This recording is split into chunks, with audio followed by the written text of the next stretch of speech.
Assalamualaikum, apa saja yang terjadi sepekan terakhir, kurang lebih seperti itu ya. Ini adalah judul dari artikel di The Athletic, di mana berbagai jurnalis yang luar biasa, termasuk juga nama-nama David Ornstein, Laurie Whitwell, Mark Critchley, dan lain-lain ya, ini memberikan informasi. Ada banyak klub sebenarnya yang dibahas di artikel ini, tapi seperti biasa gue akan fokus saja dengan hal yang membahas terkait dengan Manchester United. Manchester United terus berlanjut untuk mengejar pemain West Ham United Matheus Fernandes, di mana ini merupakan satu dari target prioritas. Tapi Tottenham Hotspur juga muncul sebagai penantang potensial untuk pemain 21 tahun tersebut yang juga mendapatkan ketertarikan dari PSG dan juga Real Madrid. Ederson yang membuat penampilan pertama di Piala Dunia sepanjang karirnya bersama dengan tim nasional Brazil ketika menang 3-0 menghadapi Haiti. Ini datang masuk bermain di menit ke-81 sebagai pemain pengganti. Pemain 26 tahun tersebut diperkirakan akan melengkapi kepindahan 45 juta euro dari Atalanta di sepanjang turnamen Piala Dunia ini ya.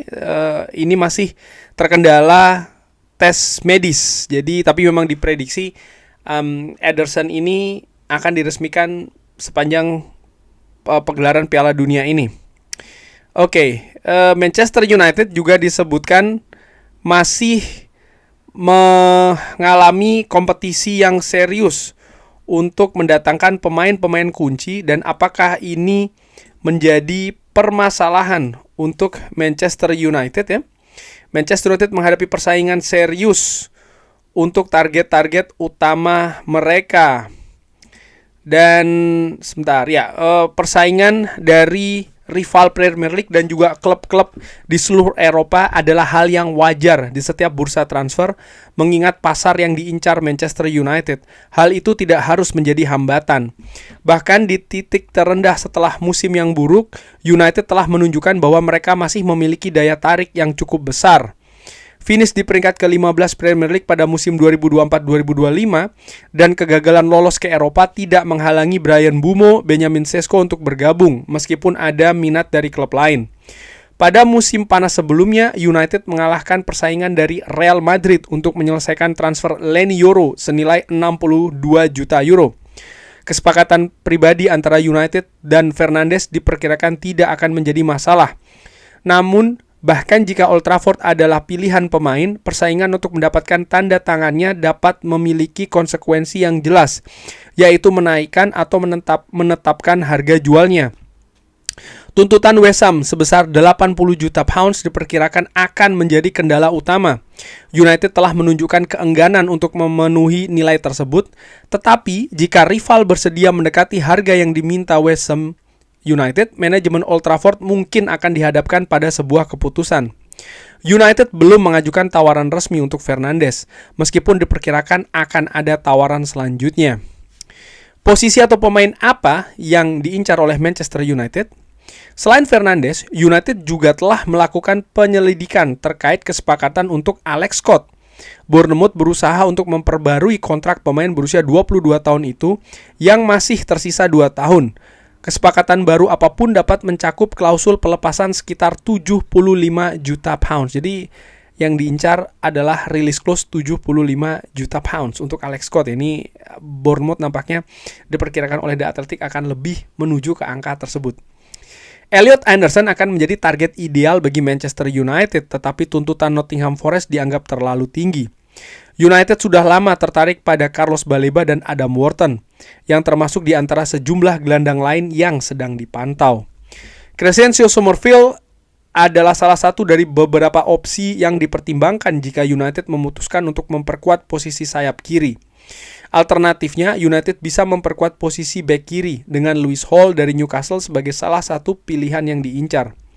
United juga menjajaki pasar kiper cadangan untuk memberikan pelapis bagi Sean Lemens. Karl Darlow yang akan tersedia sebagai pemain bebas transfer dan Sam Johnstone, keduanya telah dipertimbangkan. Pemain mana saja yang kemungkinan akan hengkang? atau cabut ya. Marcus Rashford masih tersedia untuk dijual setelah opsi pembelian permanen senilai 30 juta euro dari Barcelona berakhir pekan lalu. United tidak bersedia menegosiasikan masa pinjaman kedua dengan Barcelona dan hanya akan mempertimbangkan tawaran pembelian secara permanen. Andre Onana, Altay Bayindir, dan Radek Vitek berpotensi cabut secara permanen musim panas ini sebagai bagian dari perombakan posisi penjaga gawang.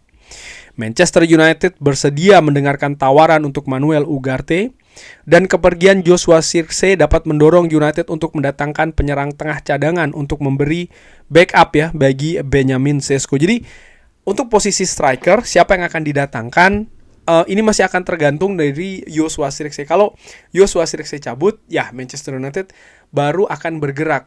Dan menurut gue itu make sense ya. Jadi untuk posisi striker, kalau Manchester United mendatangkan pemain duluan baru melepas Joshua Zirkzee, kayaknya ada permasalahan finansial. Menurut gue akan seperti itu. Pergerakan pun juga tidak akan leluasa. Tapi apakah ada nih klub yang berminat mendatangkan Joshua Zirkzee? Sebelumnya di awal tahun ini di bulan Januari memang ada klub-klub Serie A yang dikabarkan berminat untuk mendatangkan Joshua Zirkzee, tapi Manchester United memblok pergerakan tersebut. Dan lini tengah pun juga menurut gue sebenarnya kalau Manuel Ugarte ini cabut, maka akan memberikan fleksibilitas yang lebih tinggi bagi Manchester United untuk mencari pemain kedua yang didatangkan setelah Ederson. Sementara menarik juga ternyata Manchester United di bursa transfer musim panas ini menargetkan perombakan untuk posisi penjaga gawang dengan Andre Onana, Altay Bayindir, dan juga Radek Vitek. Ini dilihat memiliki potensi untuk cabut ya. Dan ya memang Manchester United mungkin mengincar beberapa nama seperti disebutkan tadi, yaitu adalah Cardarro dan juga Sam Johnston.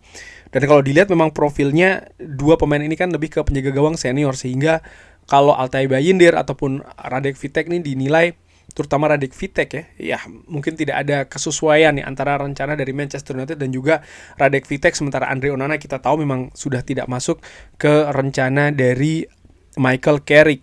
Nah yang menarik yaitu adalah posisi sayap kiri. Tadi disebutkan bahwa Manchester United kalaupun mendatangkan ini akan memilih antara Crescencio Summerville atau Lewis Hall. Bisa jadi lebih ke seperti itu. Sementara ya, fokus tetap akan ke posisi lini tengah. Gue sudah banyak memberikan informasi dari berbagai sumber, dan menurut apa yang dikatakan oleh The Athletic ini, bahwa memang Manchester United masih dalam situasi mendatangkan Matheus Fernandes, tapi ya memang ada persaingan ya dari Tottenham Hotspur, dan juga klub-klub seperti kayak PSG dan Real Madrid menunjukkan minat untuk Matheus Fernandes, walaupun Manchester United dan nampaknya memang dengan Tottenham Hotspur, dan itu dilihat oleh The Athletic bahwa situasi yang wajar, bahwa ketika ada pemain yang masuk radar Manchester United, juga ada klub lain yang ingin datang mengincar. Tapi diingatkan di artikel ini bahwa sebenarnya Manchester United ini memiliki memiliki semacam kayak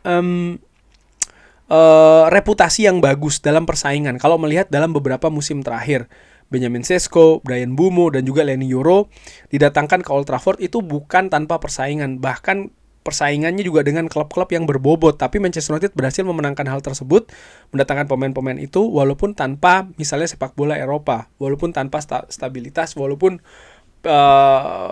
finish di peringkat yang jelek di musim sebelumnya. Nah, kuncinya menurut gue adalah ya tergantung sang pemain. Kalau sang pemain memang ingin bermain di Manchester United, maka mau apapun yang datang, klub seperti apapun yang hadir sebagai saingan, Manchester United akan lebih mudah. Dan menurut gue, posisi Manchester United sebagai salah satu klub besar menurut gue dengan sejarah juga yang sangat luar biasa, ini membuat sebenarnya mereka memiliki daya saing yang tinggi, sehingga tidak perlu mereka ini terlalu dalam tanda kutip mengikuti kehendak pasar itu seperti apa. Kehendak pasar dalam hal ini adalah klub yang memiliki Matheus Fernandes saat ini ya, West Ham United inginnya angka berapa, sudah kita tebus saja. Lalu gaji dari Matheus Fernandes dari agen inginnya berapa, sudah tebus saja. Menurut gue tidak harus seperti itu. Kalau memang sang pemain tidak ingin datang ke Manchester United dengan segala profil dari Manchester United, ya berarti memang dia bukan pemain Manchester United. Sesimpel itu sih menurut gue. Dan disebutkan The Athletic ya bahwa Manchester United sebelumnya menetapkan Elliot Anderson ini sebagai target ideal. Sekali lagi ini juga menggarisbawahi apa yang gue sebutkan sebelumnya, bahwa kenapa gue menginginkan Elliot Anderson di awal, karena memang Manchester United pun juga melihat Elliot Anderson target yang paling ideal. Karena ada beberapa komentar yang mengatakan yang ingin Elliot Anderson kan lu aja bang. Enggak. Lu yang salah. Elliot Anderson menjadi target ideal bagi Manchester United. Tapi setelah tuntutan dari Nottingham Forest dan juga persaingan dengan Manchester City ini dirasa semakin berada di luar kendali, maka Manchester United saat ini mulai melupakan Elliot Anderson dan bergerak ke Matheus Fernandes. Walaupun keadaan dengan Matheus Fernandes pun juga Manchester United masih memiliki beberapa alternatif. Yang disebutkan di artikel ini ada Alex Scott, Carlos Baleba, dan juga Adam Wharton. Kurang lebih seperti itu Sobat Football United, informasi dari The Athletic ya. Menarik menurut gue, tapi bagaimana menurut Sobat Football United? Seperti biasa silahkan drop di kolom komen. Terima kasih sudah menyaksikan. Jangan lupa like, subscribe, dan juga subscribe. Wassalamualaikum warahmatullahi wabarakatuh. Thank you.